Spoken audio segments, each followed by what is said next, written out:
Materials and lighting. Some of the hardest yet some of the most fun skills to have in 3D and in Blender. This video is gonna be all about that. This is going to be part 2 and 3 of our combined cube, where by the end of it we're gonna have a final professional render of this combined cube. Let's get right into it.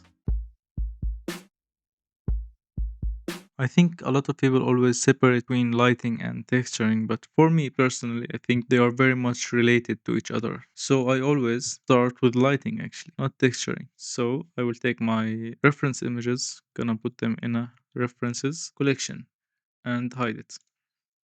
And now I'm gonna add my floor. Let's actually add it below our object right there, just barely. Now we can, it depends. What do we need? What do we need to get from this model? Do we want it to work in most of environmental lighting? If that's what we want, we can go for a soft studio like lighting without coloring or stuff like that. I just remember something. Let me first of all turn off my photographer add-on, which is gonna change my lighting settings. I recommend this add-on a lot. It's very good. It saves a lot of time. But for the purposes of this video, let's keep it off. Let's go to our render settings. We are in Eevee. Let's add a simple light, a point light. Should work fine. Let's turn off our wireframe and let's make this 150 maybe or 1500. And I will make the radius. I will like soft shadows much more than hard ones. And maybe we can also turn on ray tracing for Blender, the new one, of course, 4.3. You can see the difference in bounced lighting. Without ray tracing, only direct light affects your scene. But if you turn on ray tracing, you can see that the light reflects from this ground up to the model. You can see this clearly if I change the color of the ground, the red of the ground hitting the object. So let's go back to our references. We can see that the inside faces are gray. A lot of people go to the shading tab. I personally just like to open a new window, switch it to shader editor and work in there. Always remember to name your materials. I will take this and name it maybe ground for now. We can change it later, of course. I will change this for materials of the same object. I like to start them with the same name. So maybe companion cube. I'm just gonna name it comp, and I'm gonna say that it's gray. Comp gray. Of course, you can make up your own system. Doesn't matter. Just make sure that you have one. Okay, so it's gray, grayish. Of course, we're gonna add all of these surface imperfections. You can just wait for that. I start with blocking out the colors, then we can add the final details. Also, I'm gonna add the comp pink. This looks like paint. Some people make it look like light. For me, I'm gonna keep it for now just paint. It's already selected. I'm gonna assign it and I'm gonna color it pink. By the way, this color picker that works in any window is using Power Toys. I recommend it a lot also. You can do some research and find, okay, we can take this color, paste it here, maybe add some more saturation and lightness for it. Let's remove all of the red from the ground. I don't think this color is working like we intend because of the blue lighting in the scene. Let's take this one. So let me explain what just happened there. This render or this image has blue lighting, artificial fluorescent lighting, like the temperature of the light is going off to the blue side. So our eyes adjust the image so we see pink here. As you can see, even the white, if we take the white color, it's more of a bluish color. But for these images, they are not even lit, so the colors are more true to life. Even though, if you look at this image separated from any other context, we can see that this is pink. But when we compare these colors, or even to this one, we can tell that this one is changed by the lighting. So I'm gonna take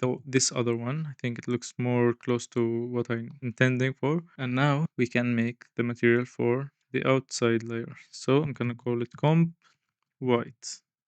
And I'm gonna make it a bit glossy. You can see what it looks like. This one is a bit more glossy than the, or maybe not. We will work on that later. Anyway, let's take all of these and link our material with Control L. So now we need to think about adding the heart to this circle. So let's look again at this and think about it. I think it should be easy to decide that this should be a texture. Try to find one that is similar. Maybe this one actually. Yeah, this one I think looks very close. Yes, I use Photoshop. I hate Adobe so much. I want to be able to just fill this up. And let's just do this. And the reason why I'm doing this is because I want the blender texture to extend and not take the black edges from this image. So now we can go back to our scene and I can duplicate this material, or should I? I will not duplicate it. I will keep it the same and we will work with UVs. Let's go and take our heart. You can notice that I made the heart a mask and not a color. I didn't give it a certain color. Project from view. I'm gonna UV unwrap it and project it from view and go ahead and open another window with the UV editor. I'm gonna scale this up. Good. I'm gonna change the texture from repeat to extend or even clip. I think works fine. Gonna take all of my other materials, or sorry, objects with the same material, scale it all to 0 and give it a black color. And now we can do a shader mix. By the way, I'm using Node Wrangler. It has a lot of neat shortcuts that you should all know by now. Let's take the same color from this again and put it up here. And now we have the heart with the color that we need. So we finished the first simple step of the shading. Since this is the front view, I'm gonna rotate this 90 degrees to face the front view. It looks better that way, I think. I also think that this is a bit too big. So I'm gonna just make it slightly smaller, pushing it back inside a bit, like that. Maybe now it's too small. So I'm gonna make it slightly bigger and push it out again. I think this looks fine. So also I think the UV is not what I'm looking for. Let's go back to our reference. Yeah, I think it needs to be a bit bigger. Yeah, I think this looks very close. So the final step for our shading and lighting, let's do a lighting setup. Okay, so we have our main light on this side. Let's make it 2000 and let's add a fill light on this side and make it only 500. You can see the effect it has. Just some lighting there so that we don't miss it. And now we can finally add a rim light, which I don't think is necessary for this one, but we will add it anyway. It adds some cool highlights, as you can see. Yeah, I think the right choice is to add it. I'm gonna make it a bigger radius as well. Also, keeping the light colors as white is good in this case since we're still working on the texturing of this object and we don't want our lights to mess with our colors. Anyway, let's work on adding some scratches and surface imperfections. Maybe I think I overdid it here actually. I don't want to mix my shaders, I want to change my color only. So let's just add a color ramp to my texture right here and I'm gonna change the black to white. Oh yeah, if you control C over a color in Blender and then control V on another one, it works. So I'm gonna remove all of this so I can keep the same one material and add my stuff to it. Okay, let's see. Now I can add some noise to introduce some surface imperfections. Always when I add a noise texture, I focus on switching it from generated to object to keep it uniform across objects. Even though it's not right now, I think it's a problem with the scale. If we apply the scale of every object, which is thing that you must do anyway, it should work fine. And now we can take this noise texture, run it through a color ramp so we can control the fall off and stuff like that, and we can connect it to our roughness to see how it looks. You can already see that we have added some imperfections, but it's not what we're looking for. We need more control over it. I'm gonna take all the white all the way up, make it more gray. So just so you understand, any black and white texture like this or any texture at all, when you hook it up to the roughness is very simple to understand. It's just a value from 0 to 1, 0 being black and 1 being white. So if I connect this to it, you can tell that the gray area here, maybe it's a 0.6 or a 0.5. This area is maybe 0.1 or 0 even if it's black. So when I connect it, you can imagine that it remaps the black and white colors to the roughness, and this area right here will have a 0 and this area will have a 0.7, you see. So it's just 0 on white, but it's more variable, so because nothing in real life is perfect, so this mimics real life a bit more. So we can adjust the settings of our roughness, maybe add some detail, our noise, add some detail, add some roughness value to it. Maybe we can do something like this also to make it more contrasty. Okay, I think this looks a bit better, but I think that having it black is a bit too much of an overkill, so I will do something like that. Yeah, this looks decent. I'm gonna do the exact same thing for my gray material on the inside. maybe I'm gonna make it more rough actually. So if you're happy with the look of your texture and you just want to make it more black or more white, you can just add a gamma to it. And as you can see, if you increase the gamma, you make it all darker, like uniformly. If you decrease the gamma, you make it lighter. In this case, we want to decrease, or sorry, we want to increase our roughness, so we decrease our gamma to make the texture whiter. And now it looks more rough, which is what we need. Now I can also reuse the same texture and use it for scratches. I'm gonna do that by connecting it to our normal, the same noise texture, connect it to a bump node and the bump node to my normal node. Of course, I'm gonna connect the color to my height. I'm gonna decrease my strength and now it looks more damaged, which is what I'm looking for. Also, I think I might be able to increase maybe 7. 7 is good. Let's do something like that. Yeah, now it looks a bit more warm, but I think it looks too big now. Actually, I think I might need to decrease it back to 5 or maybe even 4. Now it's always better to use real life textures, but the lazy and easy way is to use noise texture or a procedural texture. It is harder at first to learn it, but once you do, you're gonna get addicted to making textures this way. I'm gonna do the exact same thing for the white texture. Now you can see we have added the same effect on our white material and even on our heart. Now you can see that the heart here is not uniform, not perfectly printed like this one, and we can do that. We can do that by working on our mask right here, and that's gonna be pretty easy to do. We're just gonna have to add another. I don't even need to add a new noise. I'm just gonna use the same one I have, and I'm gonna switch it white on black, and I'm gonna need the white areas to be small, maybe something. Actually, I think in this case I need to use another noise, but let me show you what I'm trying to do here. Very simple. I want to take the white color, keep it unaffected at all, and take my pink color and add white to it. So it's very easy. I'm just gonna mix color, add a mix color node, and make the other color white. My factor is gonna be my noise texture. As you can see, this is what I'm looking for. Let's make this purely white, or never mind. I'm gonna keep it 0.8 because nothing is purely white. But I'm gonna change this to 0.8 as well, just so I don't mess up my texture. So as you can see, heart now looks like what we need, but this is a bit too much. So I'm gonna duplicate my noise, increase the scale of it a lot. Gonna run it through my color ramp here and let's see how it looks now. Yeah, this looks closer to what we need. This looks closer. I think this looks better. And maybe I will decrease or maybe actually do increase these. Maybe the size is a bit too much. Yeah, this looks better. Don't you agree?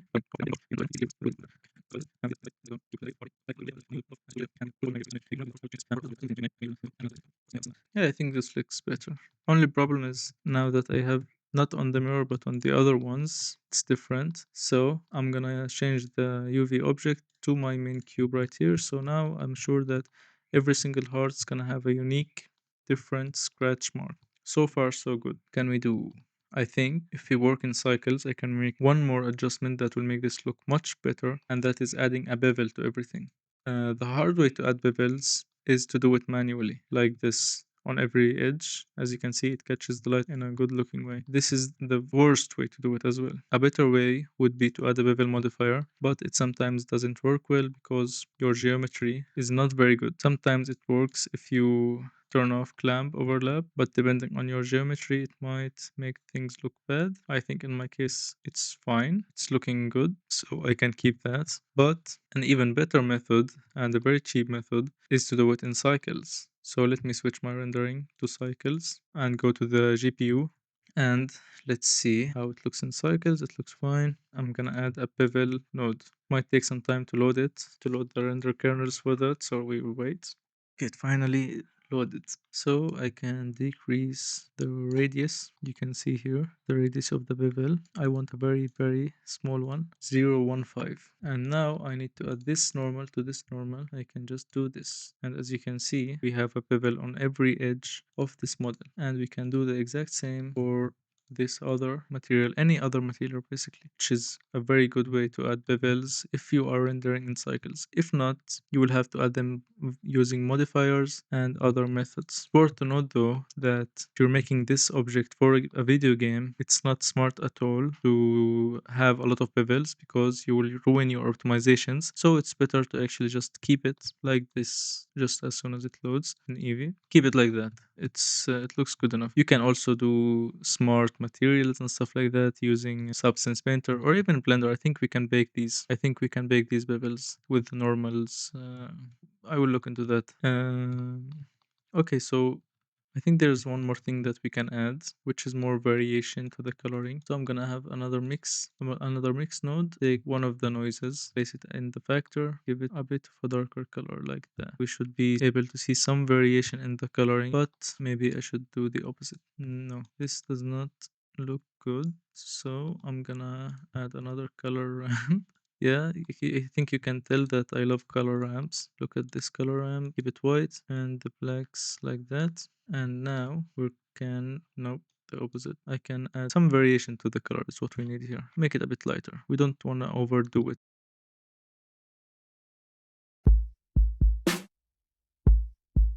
Okay, so if what you're interested in is taking this cube and importing it into a game engine, I do have a video explaining that. So let's get started. First of all, let's delete everything and start from scratch. First things first, we can add a camera to the scene, a main light. You can go with a simple point light or a spotlight. I'm gonna set it to 1000. The pivot point to 3D cursor. When working with lights, I find it very helpful to rotate our lights around a point around our cube. Let's make it 2000, make it further away. I can change the size to make it hit the cube more. Maybe I can change the blend to make this fall off more smooth. And I can also, if you want hard shadows, keep it at a minimum radius. If you want a softer shadow, you can increase the radius of your light. For our key light or our main light, we need to keep it a bit smaller. Of course, this is all subjective. I suggest you guys experiment. This is one of my favorite parts of 3D, lighting the scenes and experimenting with what works best. So now we can take our main light, duplicate it, bring it to the other side, decrease the power of it. This is going to be our fill light, which is going to help us into getting the details on the further side of the model. Also, we can change our camera. By the way, oh, sorry, I forgot to turn on my screencast keys. You can do this shortcut, which is Shift and the Delta key, the one beneath escape, the one beneath the escape key, and start moving your camera as if you were in a first-person shooter game. With you can fly around the models and set up your camera the way you want. But we'll get back to the camera later. Anyway, this is the further side of our model, so we need to decrease our light power and maybe increase our radius to get a more softer side of light. Maybe you can imagine this as a bouncing light or something like that. We can even lower it like that as if it's coming horizontally, and we can make the angle of this light more upwards. And now we can add another light, which is going to be our rim light or our backlight, which is going to be very obvious once I turn on actually not EV but cycles, because we did add bevel in the material. Backlight really works well for organic models. For example, let's say I add my monkey, my Suzanne. Let's make it very powerful just to see where we're shooting our lights. You can see it right there. And I'm gonna increase my size, my spot size, and maybe my blend. And now I'm gonna place the light where I want it to be, and then I'm gonna decrease the power because this is a bit too much, obviously. I want the light to have a sort of effect on this circle right here. So I'm gonna go with something maybe like that, and we can always come back and change this later. You can also see the nice effect it has on this surface right here. This makes me think that I might add actually another one, which is not very conventional, but we can do that to have the same effect here. You can see it on the monkey coming down here, looking great, but I don't need this monkey. So you can see the effects it has on this surface as well. And what I'm gonna do now is decrease the power of this light because I want it to be subtle. Maybe keep it at 2000. So now you can see if I switch off this light, you can see the effect it has on these edges and on this spherical thing. So now let's think about our backdrop. So I'm gonna take my plane, gonna rotate it to face the camera more, and I'm gonna increase the size of it, and I'm gonna scale up, sorry, extrude this face right here. I'm gonna bevel this corner. This is also a very common way to mimic studio environments in Blender. Now we can add our backlight, which is the final light for this simple setup. And a backlight or a background light is basically a light that lights up our background, something like that. It's not a light that will affect our model directly, but it will light up our background in a way that we want. So I'm gonna now start tweaking my light setup to get the result I need. Maybe decrease these because now we have more bouncing light coming from the back of the model anyway. And also I'm gonna try and use the spot size because I don't want this light to affect my floor. We have a setup like this. Something that I didn't talk about yet is that you can notice that Blender has, maybe I would call it, washed out colors. You can see that it doesn't have a lot of contrast, but you can do it inside of Blender, some very simple post production. You can do that by going to the color management, changing the contrast or the look of the render to medium to high contrast or even high contrast. You can see how much more of a contrast you have in your model, and the lighting looks more pleasing to the eyes. This is with none, very, very low contrast, and this is with high contrast. Now I'm gonna move my main light. I'm gonna pivot around the 3D cursor, move my main light around there, my fill light maybe a little to the back, and I'm gonna increase my fill light a little bit. I'm gonna turn off rendering outside of my camera by Control B, pixelating inside of my camera while in camera. And now my render looks something like this. Okay, so far so good. Might be helpful to add something to my floor. Let's start working on the floor material. Let's see if we decrease the roughness, maybe to 0.3 or something like that. You can see the nice effect we have now on the floor. You can start experimenting with all of these settings. For example, a metallic scene, but in this case, you can go for a different background, not this setup. You can go for a maybe a floor that fades away, transparent. Maybe I can show you that later. But for this, we're not gonna go with metallic. We're gonna keep the work on our background as simple as possible. Now we can start thinking about the color. You can notice that we have a pink color inside of our cube. So I'm thinking about maybe doing something like that, inspired by the pink color we already have. And maybe something like that works.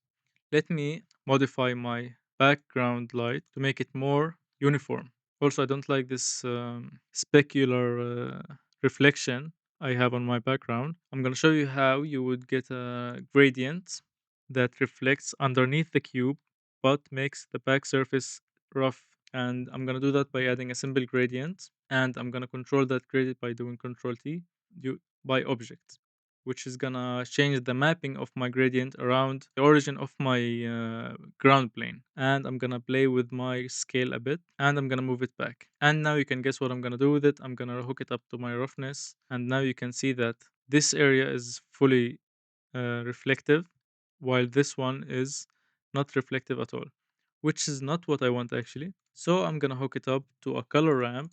I'm gonna make the black one, the black value zero point 0.2 maybe, the white one 2.9. And let's see how it looks right now. It does look better, but still, I don't like these reflections.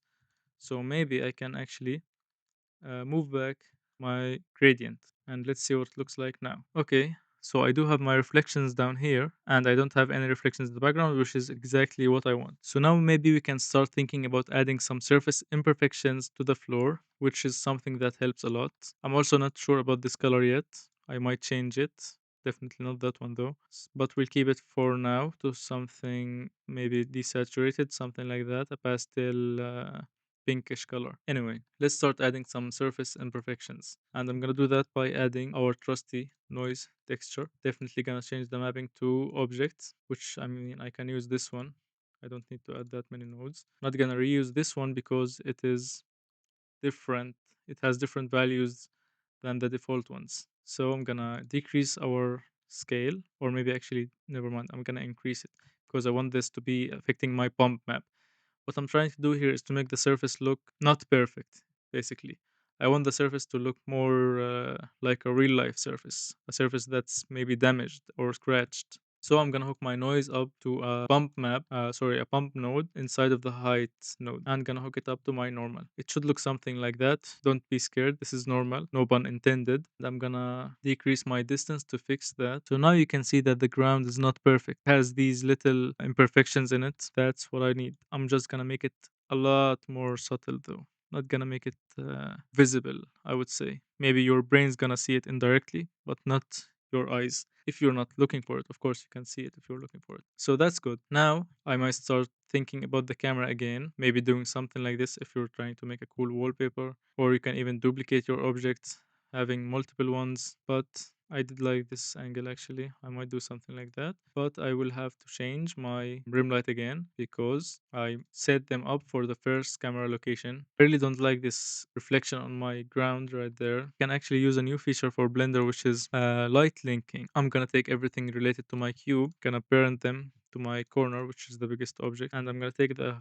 entire cube and put it inside of a collection. I'm gonna call it a companion cube. This also helps when I need to instance the cube. You can instance it as a collection. You don't need to start applying modifiers or joining stuff, and you can edit it as a collection as well, which is very, very helpful. Let's go back to light linking. I'm gonna take this light and link it to my companion cube. I'm gonna do the same for this one. And now, as you can see, we don't have these ugly reflections on my floor, and I do have the benefits of having these backlights. I might even actually increase their effect now because I don't have any side effects from them, and maybe change the color even. You can see that the effects they have is very, very subtle. I'm gonna increase their height a little, make them closer. Yeah, it looks a little better right now. I'm just gonna decrease that saturation. This looks better. So now, once you finish your main lighting setup, you can start having ideas about where you can add more lights to increase the beauty of your render. First of all, as you can see, this cube and studio exist in a void, which is not very realistic. What I'm gonna do now is download an HDRI. You can go to a website like HDRI Haven and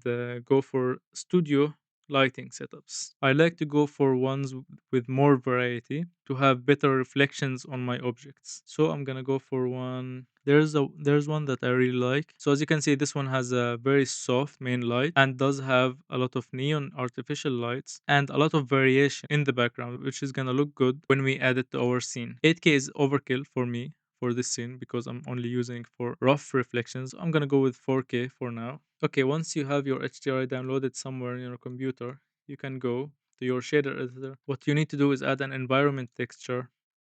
You can go to where you downloaded that HDRI's Brown Photo Studio and hook it up into your color.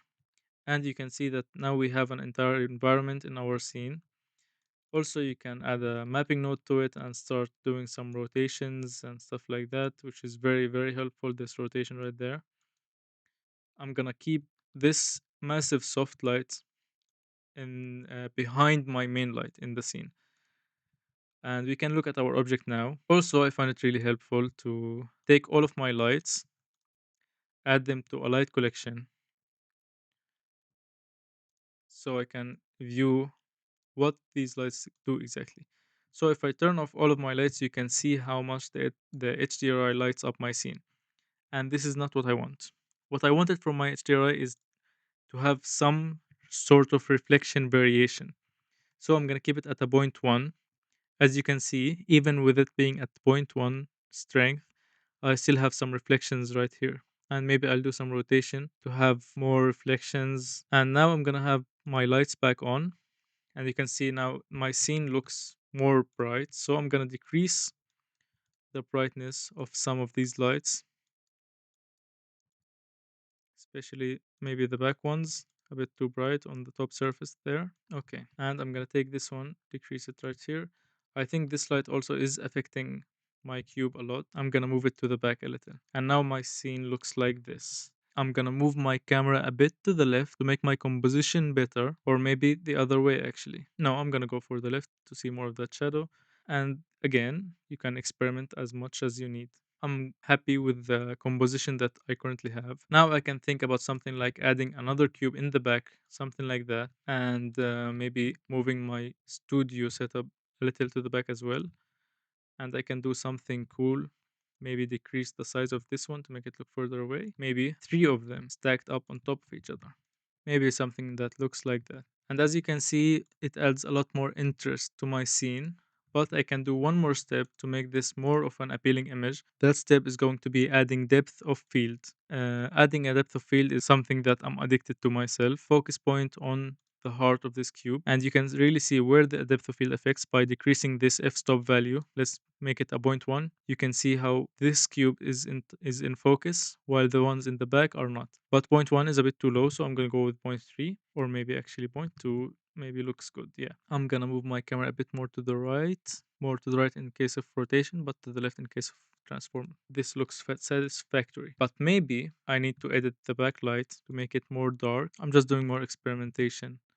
So now we can start thinking about cycles, render settings finally. The main settings that you should always change is the render setting, which is by default 4096. And that is a lot, especially when you're maybe doing a test render. For preview, it is 1024, which is actually still also a lot. A lot of my test renders, I do them in 128, or maybe even lower than that in 16. And the denoiser really kicks in. Let's try it doing a test render at 16 samples only. Yeah, I mean, it doesn't look good, of course, as you expect, but it's not bad.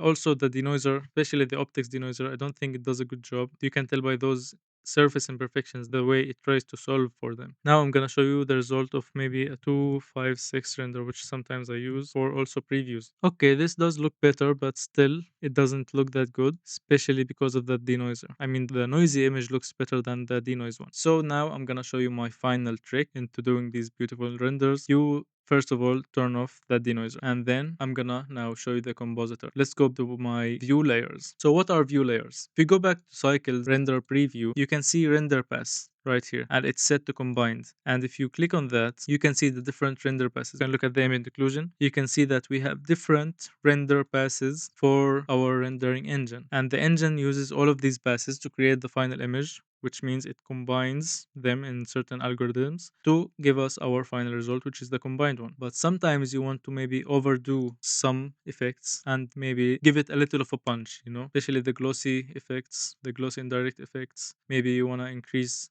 the color, maybe you want to increase the bouncing lights, the direct lights, and so on and so forth. Especially maybe the ambient occlusion. You can use the ambient occlusion to increase these shadows, which most of the time looks good. Let's go back to combined. And with this information, now we can think about what passes do we want our render to save as data so we can work with that later. I'm gonna start with my direct and indirect glossiness, my ambient occlusion. That's all I'm gonna use for now. So now we can start our render, and I'm gonna give it 512 samples. I've read somewhere that it's always better to have like binary type samples, so it's either 8, 16, or for example, Blender by default uses 124 and 4096 by default. And a lot of people said that it is a good idea to do the same. So I'm gonna go with 512 for now. Again, I'm gonna turn off the denoiser. So let's start up a render again. So the rendering is done. As you can see, we did not denoise it. So now I'm gonna go into my compositing tab. Gonna turn on use nodes. I will move the composite to the right and this one to the left. I'm gonna split this by adding this single node here, and I did that by holding shift and right click on my mouse, which is gonna give me access to this knife like tool, which usually combines different nodes. And I'm gonna use that to add a viewer node, which I did that by doing a control shift and clicking on this node. I think this is a bit confusing, but you can see if you control shift and click on anything in the shader editor, gives you a viewer node for it. I'm gonna press V 2 times, which I use to change the display of this node, which you can do if you select your viewer node. You can edit your zoom level for your render. Oh yeah, I actually forgot one thing, one very important thing, and that is my denoising data. I do need that for having to have better quality denoising. So I'm gonna do the render again really fast. Okay, the render is done, and now we can look at what render layers we have. So now we can start with mixing my image with my glossy indirect. Switch it from mix to add, or maybe green, and reduce the factor to something like 5%. And you can see the effect it has. It's a really subtle effect that adds a bit more reflection. Okay, the second one is going to be a multiply, and I'm going to take my ambient occlusion. We have added a lot of shadows. I'm going to take it, dial it back to maybe 20%. Let's see if I mute it. I actually don't like the effect it has currently, so I'm going to add a color ramp, make it really subtle just for these really close together surfaces. And let's see what does it look like now. As you can see, it just makes these surfaces a tiny bit darker, which is something that I like. Okay, finally, I'm gonna add my denoiser. I'm gonna hook up my denoising normal and my denoising albedo, which should help with the quality of the render. And you can see now that the denoiser is doing its job. But most of the time, I really don't like what the denoiser does, especially when it's working at 100%. So you have two options. Most of the time, I like to add my denoiser to my original image and maybe have it at 70%. So I'm having 70% of my denoising effect, which gets rid of most of the noise, especially on the bright areas, but at the same time keeps my image realistic, more realistic looking, because there's no image in life that has zero noise. And CGI always suffers from being not noisy at all because everyone uses denoisers. So now I'm having only 70% of the noise reduction effect. So if I zoom in really close, you can see that I still have noise, but it's very subtle. Makes your render look more realistic. So after the denoiser, this is all of what I did there could be described as one step, which is getting the raw image again from Blender, but tweaked a tiny bit to have a better looking image. So now I'm gonna start adding my post processing effects, for example, glare. Also, I suggest you mute your denoiser when you're still working in the composer because every time you do any change, it takes a lot of time to solve it when you have a denoiser. So I'm gonna add a fog glow. You can go with one at mix to just to see where it's affecting, and maybe decrease the threshold a bit to have more glaring effects. And you can now go and decrease your glare. It's gonna add a subtle effect. And now I'm gonna also add a simple star. Let's go to one to see where we have them. And I think this is good. We don't have any emitting surfaces on this render, which is why we don't have a lot of glare and we don't want to overdo it. So I'm gonna keep it at also minus zero point 0.5. I think even this might look a bit too much, so I'm gonna go with minus zero point 0.7 for that. So it's just gonna add a tiny bit of glare to my scene, which is good. And my final step for these renders, adding lens distortion. I always just add 1% for both of these values and enable fit. This will add, as it says, lens distortion, as if you're taking the image from a real camera. And you can see the effects it has. If I overdo the effect, adds more of a fisheye lens effect, which if you're going for a fisheye render is really helpful, but I'm not going for one. So I'm gonna add a very tiny bit amount of distortion. And you can see that my edges now has that 1% effect on it. So if you enable fit, it's just crops out some of these parts just so you can have a full image without distorted corners. And with desperation, again, if I max it out, you can see the effect it has. Every lens around the corners of the lens has that distortion. So this also helps sell your render as photorealistic image and you don't want to overdo it. So this is my usual workflow for compositing. Now I re-enable my denoiser, go back to my render results, wait for my denoiser to finish. You can see, yeah, it is done now. So now I can save this image as number 3. And now I will meet you in the post production. I hate Adobe. Getting that out of the way, let me show you how you can use it. I will start by converting this to a smart object so my changes are not going to be destructive. Now I go to into my camera raw filter effects. Once you're in camera raw, you have a lot of settings, a lot of very, very helpful settings to increase the quality of your renders. I usually just hit auto and see where it takes me. This looks awful, so I'm going to disable auto altogether. Let's see. I will start tweaking these values till I get a result that I'm satisfied with. It's different every time for every render, but I try to go for a contrasty, interesting look always. So I'm going to edit these until I see something that I'm happy with. Yeah, I think this looks, can add more texture maybe, more clarity, more dehaze, a lot of vignette. I do like vignettes, and I will add some grain. Let's see. I can tweak the colors. I can take this magenta and make it closer to the pink color of this one. And now I will go into details, add a bit more sharpness, maybe add some more distortion.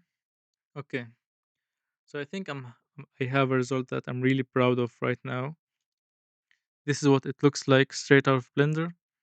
and this is what it looks like with 5 minutes of post processing. Of course, art is subjective. For me, this looks better. For some people, this might look better, which is completely understandable. I like more punchy colors, more interesting renders that attract your attention more. So I will go with this one. So this concludes our guide series on the Companion Cube. Thank you guys for watching. Hit that like and subscribe to see more in the future.